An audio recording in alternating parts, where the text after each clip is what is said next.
Sabi ni kanina, napag-usapan namin yan eh. 2028 elections, sabi niya, kung gusto mong tumakbo ka, isa ako sa, hindi isa ako. Sabi niya, ako ang pinakaunang mag-contribute at tumulong sa iyo.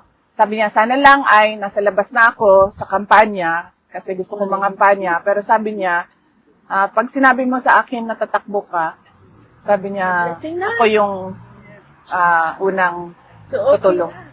Sabi niya, Marcos daw tatakbo. Sabi ko, Marcos daw tatakbo. Sabi ko na, alam mo, wala nang boboto for a Marcos. Ever.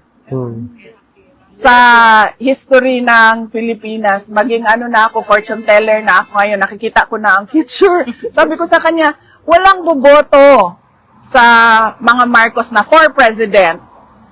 Kasi unang-una, sino ba ang kakampi niya? Yes. Ang mga dilawan.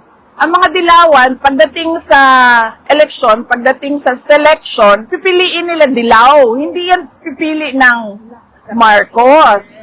Sabi ko, sino pang kasama niya ngayon, kaalyado niya ngayon, Makabayan.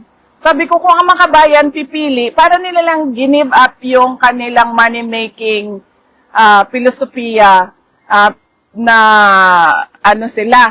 na gusto nilang pabagsakin yung administrasyon at gusto nila sila yung i-install na gobyerno. So, sino boboto? Wala nang boboto sa kanya na